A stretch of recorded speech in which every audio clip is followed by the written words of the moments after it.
So I'm Stéphane Doisteau. 100, it's the figures, it's the percentage of consumption in France that could be supplied by biogas. So it's the link with your presentation. It's a study of ADEME, which said that. In fact, it was published at the beginning of 18, and we can see that it's based on 3 technologies. First, biomethane. Second, pyrogasification, and the third one, power to gas. So the link between the power and the gas, synthetic gas. Here today, we have a real growing in Europe and especially in France of biomethane production. And when we are talking about biomethane, for sure it's a gas produced with waste, so your waste, my waste, the waste of the industries, the waste of farmers, also produced with water cleaning. So this gas is biomethane, and so it's renewable gas for sure, and it's green gas. And this growing, if we look at France today, we have more than 100 site units injecting in the network, and we have more than 1,000 projects. So this 1,000 projects represent about 21 terawatt-hour of capacity registered today.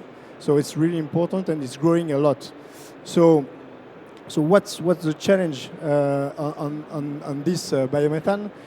You were talking about exportation. We are talking about how export or how meet the consumption, the production, with the consumption. So in fact, the issue is that in France, we have built our network from big pipes to small pipes because the deal was to import gas from outside Europe, outside France, into France. So in fact, it has been built with big pipes, with high pressure, delivering gas in medium pipes, and then finally in small pipes, which are the distribution pipes, so with low pressure. And if you see at the map, you have waste everywhere. So in fact, you can have a biogas or biomethane project everywhere. So the issue is how to bring this biogas to the consumption areas. And in fact, it was built in one way, so the pipes, the big pipes delivering gas in medium pipes and small pipes, the way was the same. Then the challenge is to have reverse flow and so to use these pipes in the two sense. So what are the solutions? François will explain you all the technical solution. We have one first solution which is not really technical. It's to increase the consumption. We are not talking about how to increase or decrease the efficiency of the boilers.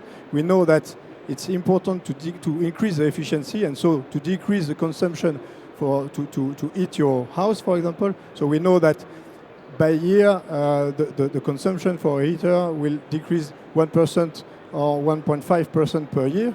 So this is a good thing.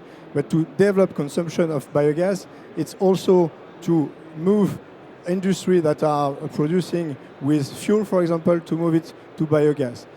The other thing is the other way is also to look at the mobility. So mobility with biogas. We know that in the world a lot of trucks are moving with NGV, and one of the solutions also locally to consume this biogas is to develop NGV solution for the territories. And for example, the trucks are to develop stations for trucks, for buses, and also for individual cars. So this is, for me, the first brick to try to match demand with offers locally. And then you have a technical solution on the grid, on the network, to improve and to export from smaller areas to the areas where you can consume your biogas. And I let François to explain you this. Thank you, Stéphane, and hello, everybody. So what you could understand from Stéphane's presentation is that we expect a massive development of biomethane, but our network is not yet ready for that. That's why we have to improve, invent new ways to operate the grid, and also to make all the equipments evolve in order to be able to get all this biomethane being used and consumed with the grid.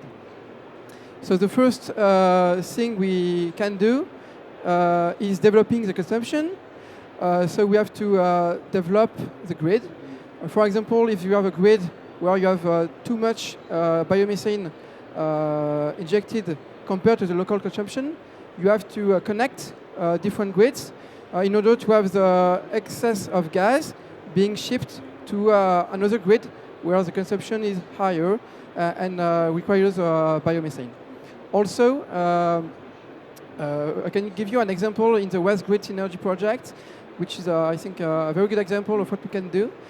We developed a new pipeline to connect a factory, which was a 43 kilometers pipeline.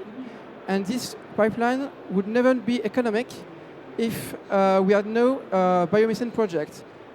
But as we were in an agricultural area, we could gather the biomethane projects and the consumer to make one project which is economic, to build a new pipeline and to develop the consumption of this factory and to develop the injection of biomethane.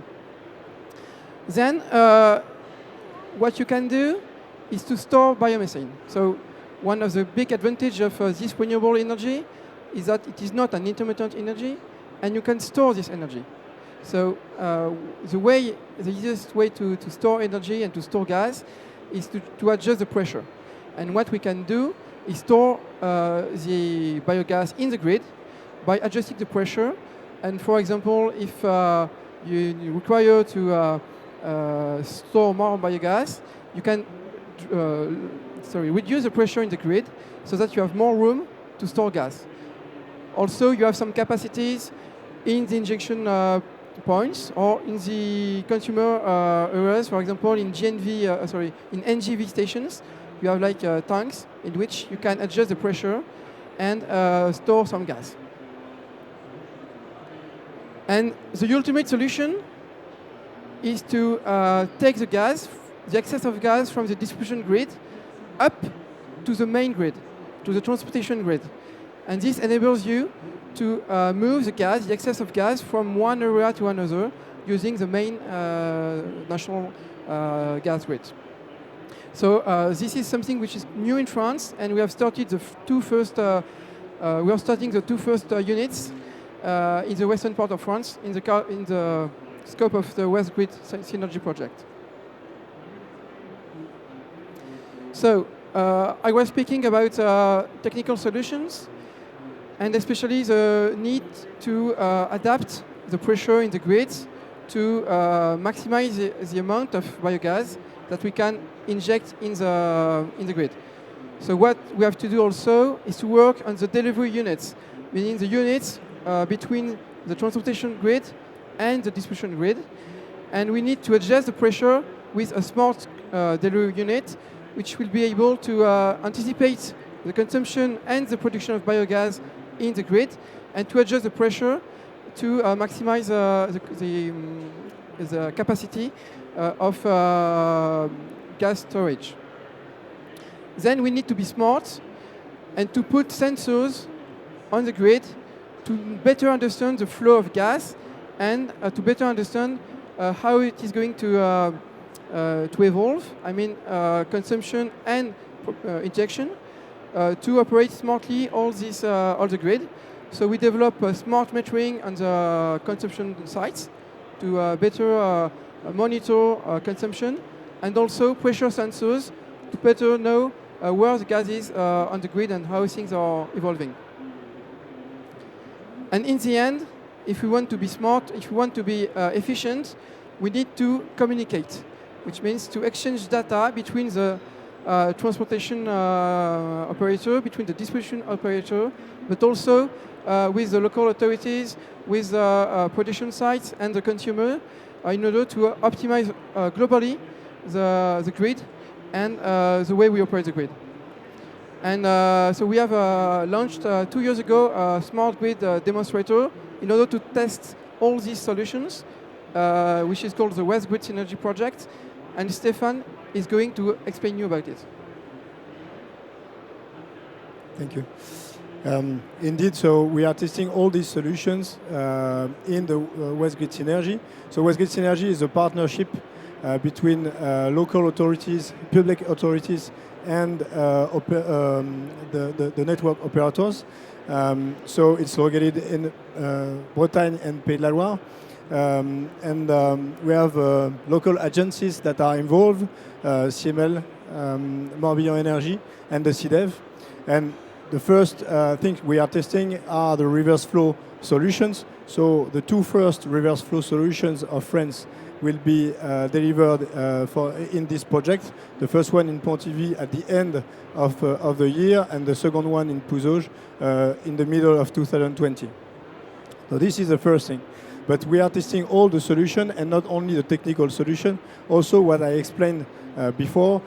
It's in fact a territory strategy. So what is testing is the development also of the consumption. So a station, a NGV station, will be implemented to increase the consumption and to, in fact, keep the value created by the territory in the territory. It's it's really important brick. The other part we are testing is also to collect the waste of the citizens, to put them in the container and to produce gas, biogas, biomethane with this waste. So it creates a loop for the citizen, and it's really important to see for the citizens the value created by the biomethane unit near to their house.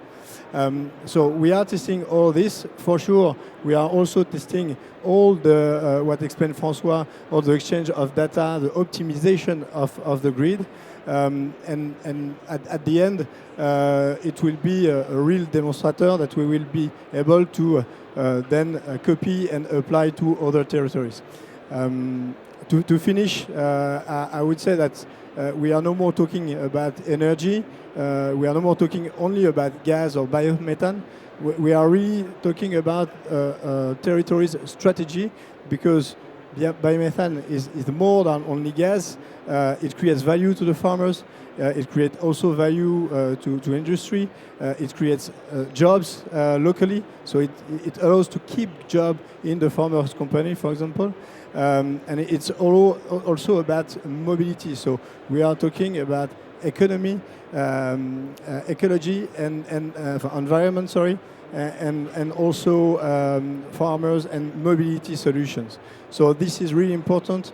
We are talking, in fact, of a territory value optimization and development. So no more strategy, energy strategy, but now a territory strategy. This is my endpoint.